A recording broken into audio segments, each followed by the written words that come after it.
Creeps and Warlock who could defend this. Evil geniuses. Have they just done it? That was a hold of a lifetime. EG, this team just does not quit. They're going to go down this mid lane.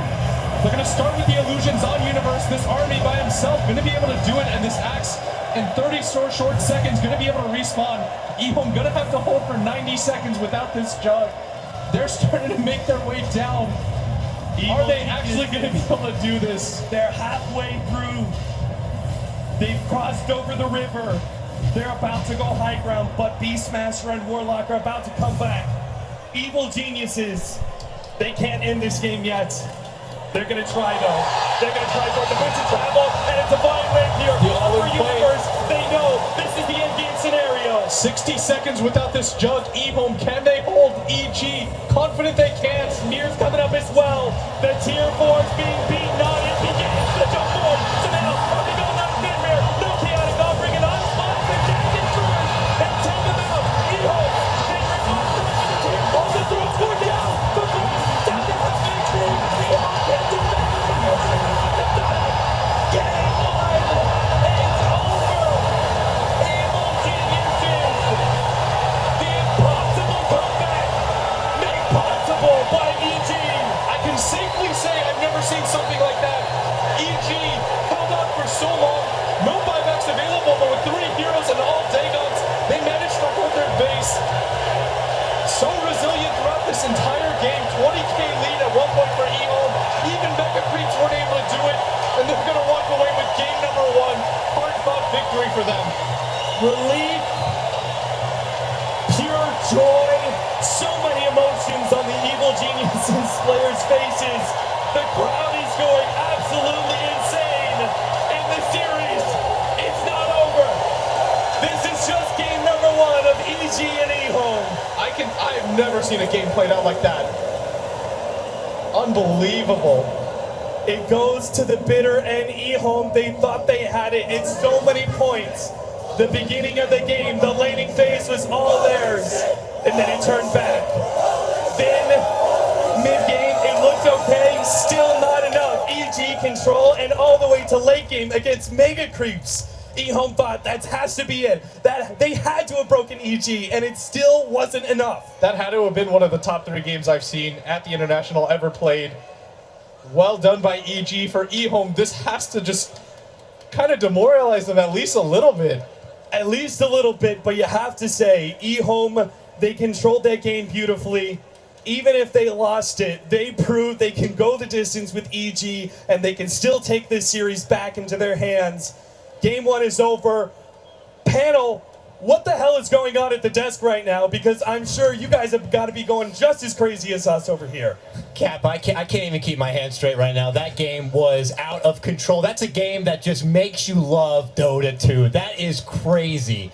Crazy. This is one of the best games I've ever seen, actually. Oh. Cap, how's the voice, man? You're going to have to relax. I can't believe that's just game number 1. You're going to have to get some tea, man. That was hype. Seriously, though, gentlemen, like, I pose the question, when games get that long and that ridiculous, like, what is something that maybe most people overlook that's just such a crucial tool? Is it something like vision? Is it buyback utility? Like, or is it something else? What is it?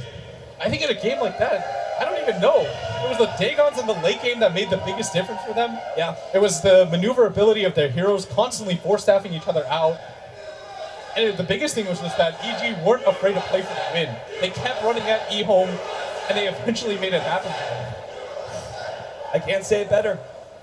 Thanks, guys. Please take a breather, take a moment. We have to come back to you for game number 2. The USA chants actually continue here in the hall, but we are back at our drafters desk. Of course, I got Winter, Black, and Waga by my side. Gentlemen, I don't even know where to begin, but somehow let's try to find a way to take it all the way back to the beginning and what feels like a day ago, the early game winner.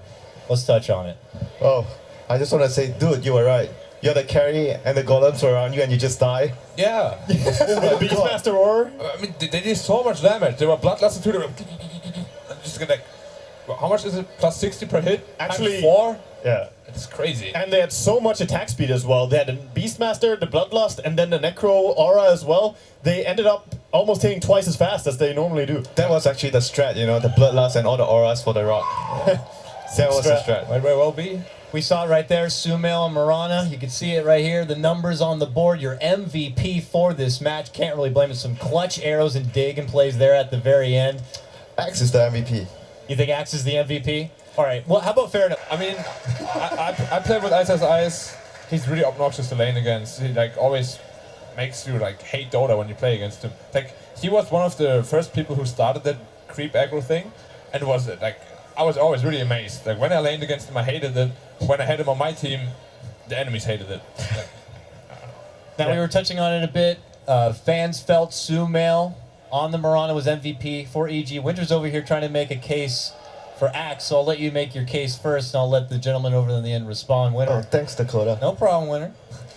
Well, he did so much with so little. Like, Suma1l had so much farm. So I don't think it was fair. Like, okay, he got a lot of kills for his team, but in the early game, especially the bottom fight where they were sieging high ground, he sacrificed himself for the greater good, for the initiation, and it allowed them to hold the first Aegis push from Ehome.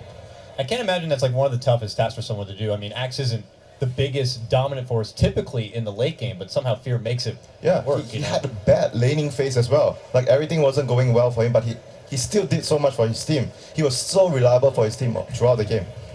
Anything to add as far as Old Man Fear and his Axe play? I think it just goes back to his itemization. He had the Blade Mail, Blink, BKB. That's like when you have the BKB and you just pop that as well as the Blade Mail, there's not much that can stop you. Yes, you can stun them with the Infernals, but you don't really want to use them like that, especially not on him with so much armor. But I agree, Fear had great calls and good decision making. But that Mirana, I think, held the early game, or let's say mid game actually. Early game, EG lost pretty hard, and I don't think that they should have been that far behind. But then Suma1l held the mid game, which was very tough. like for me personally, I think you can argue there's like many MVPs on the EG side. In a game like this. Yeah, for me personally though, it was Zai. He had like so many clutch saves. He killed the Timber Saw at the end when he almost escaped with like a 4-step Dagon. He constantly 4-stepped his teammates after disruptions, which is like not that easy to do because you have to target the right unit.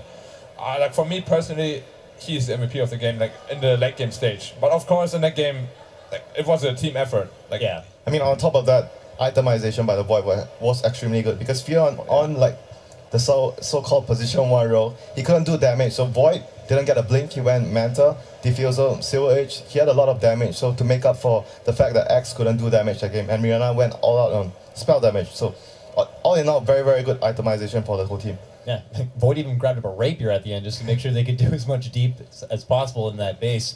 But it wasn't obviously a stomp by EG. This was a very, very, very close by matchup. far the best game. Absolutely. But so we look at the other side for Ehome. What was going great for them? Like if you had to put an MVP or what helped for Ehome to kind of stay alive in this?